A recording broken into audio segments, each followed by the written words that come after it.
Hey everyone, and welcome back to the channel. Today we're talking about something that's literally all around us, something we often take for granted or even avoid: the sun. We're constantly told to slather on sunscreen and stay in the shade, and for good reason, which we'll get to. But have you ever stopped to think about the incredible benefits we might be missing out on by hiding from it completely? Is it possible that a little bit of sunshine is actually one of the best things for our health? Let's find out. For centuries, cultures around the world have revered the sun. They didn't just see it as a source of light and warmth. They saw it as a source of life and healing. And you know what? They were onto something big. Modern science is now catching up and confirming what ancient wisdom has known all along. Sensible sun exposure is vital for our well-being. So let's peel back the layers of misconception and explore the amazing perks of letting a little sunshine into your life. First up, and this is the big one you've probably heard about, is vitamin D. You might call it the sunshine vitamin. And that's not just a catchy nickname. When the sun's ultraviolet B or UVB rays hit our skin, they kickstart a fascinating chemical reaction. Our skin contains a type of cholesterol that converts into vitamin D3. From there, it travels to our liver and then our kidneys, where it's transformed into the active form of vitamin D that our body can actually use. It's an incredibly efficient, natural process. So why is this vitamin so important? Well, its most famous role is in bone health. Vitamin D is absolutely essential for our bodies to absorb calcium and phosphorus from our diet, two minerals that are the primary building blocks of our bones. Think of it like this. You can eat all the calcium-rich foods you want, like yogurt or leafy greens, but without enough vitamin D, your body can't effectively use that calcium to build and maintain strong bones. It's like having a construction site full of bricks, but no workers to lay them. A deficiency in vitamin D can lead to serious problems. In children, it can cause rickets, a condition where bones become soft and weak, leading to skeletal deformities. In adults, it can contribute to osteomalacia, which causes bone pain and muscle weakness, and it significantly increases the risk of osteoporosis later in life. Osteoporosis is a condition where bones become brittle and fragile, making them much more likely to fracture from a minor fall or even just a sneeze. By getting adequate vitamin D, you are literally investing in your future skeletal strength, ensuring you can stay active and mobile for years to come. But the story of vitamin D doesn't end with bones. Far from it. Researchers are discovering that its influence extends throughout our entire body. Nearly every cell in our body has a receptor for vitamin D, which tells you just how fundamental it is. A growing body of evidence suggests that it plays a crucial role in supporting our immune system. It helps modulate our immune responses, making our bodies better equipped to fight off infections from viruses and bacteria. Some studies have even linked healthy vitamin D levels to a lower risk of catching the common cold and flu. So a little bit of sun could be your secret weapon during cold and flu season.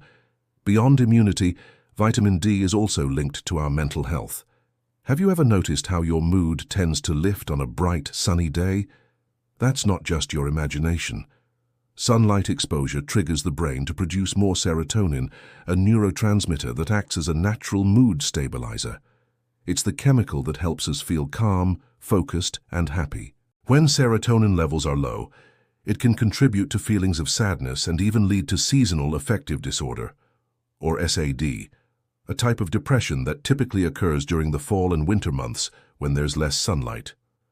Soaking up some rays is a simple, natural way to boost your serotonin and keep your spirits high. But wait, there's more. The sun's influence on our brain chemistry doesn't stop with serotonin. It also helps regulate our production of melatonin, the hormone that controls our sleep-wake cycle or our circadian rhythm. Exposure to natural light, especially in the morning, sends a clear signal to our brain that it's daytime. This helps to suppress melatonin production, making us feel more alert and awake. Then, as the sun sets and darkness falls, our brain gets the signal to ramp up melatonin production, preparing us for a restful night's sleep. If you spend all day indoors under artificial light, this natural rhythm can get disrupted, leading to trouble falling asleep and poor sleep quality. A simple 15-minute walk in the morning sun can work wonders for resetting your internal clock and promoting better sleep at night. Now, let's talk about something really interesting: The sun's potential impact on managing certain skin conditions. This might sound counterintuitive, as we're often warned about sun damage to the skin. And while that's a valid concern we'll address, for some people, controlled exposure to sunlight, known as heliotherapy, can be incredibly beneficial. For conditions like psoriasis, eczema, and even acne, the UV rays from the sun can have an anti-inflammatory effect. It can help slow down the rapid growth of skin cells in psoriasis and reduce the immune system-related inflammation in eczema. Of course, this should always be done carefully and preferably under the guidance of a dermatologist, as too much sun can worsen these conditions or cause other issues. But it's a powerful reminder that the sun can be a form of therapy. Furthermore, some studies suggest a link between sunlight exposure and lower blood pressure. When sunlight hits our skin, it's believed to trigger the release of a compound called nitric oxide into our blood vessels. This nitric oxide helps to relax and widen the blood vessels, which in turn can lower blood pressure. High blood pressure is a major risk factor for heart disease and stroke, so this natural, free method of potentially keeping it in check is definitely worth noting. It adds another piece of the puzzle showing how interconnected our bodies are with the natural world around us. Now we have to have a serious talk about the how-to part. It's not about baking in the sun for hours on end. The key here is moderation and being smart about it. The idea of sensible sun exposure is crucial. For most people with lighter skin, just 10 to 30 minutes of midday sun exposure on their arms, legs, and face a few times a week can be enough to produce adequate vitamin D. Those with darker skin tones have more melanin, which is a natural protectant, so they may need a bit more time in the sun to produce the same amount of vitamin D. The time of day, your geographic location, the season and cloud cover all play a role. The general rule of thumb is to get your sun exposure without ever letting your skin burn.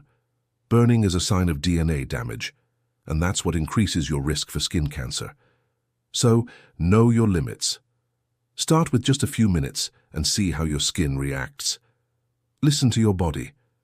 Once you've had your short intentional sun session, it's time to practice sun safety. Cover up with clothing, wear a wide-brimmed hat, seek shade, and apply a broad-spectrum sunscreen to any exposed skin. It's about finding that sweet spot, getting the benefits without incurring the risks. So should you embrace the sun? The answer is a resounding yes, but with intelligence and respect. Don't fear the sun, learn to work with it. Think of it as a powerful natural resource for your health that you can tap into daily. Instead of avoiding it at all costs, try to intentionally incorporate short bursts of unprotected sun exposure into your routine. Maybe it's a short walk during your lunch break, enjoying your morning coffee on a sunny patio, or doing some gardening without your long sleeves for the first 15 minutes. By doing so, you're not just getting a tan. You're building stronger bones, fortifying your immune system, boosting your mood, regulating your sleep, and potentially even supporting your heart health. It's one of the simplest, most effective, and completely free things you can do for your overall well-being. The sun gives us so much. It's time we started to appreciate its gifts and welcome them back into our lives, safely and gratefully. What are your thoughts on this? Do you make an effort to get some sun each day? Let me know in the comments below. I'd love to hear about your experiences. Thanks so much for watching today. If you found this video helpful, please give it a thumbs up and don't forget to subscribe and hit that notification bell so you don't miss our next one. Stay sunny and see you soon.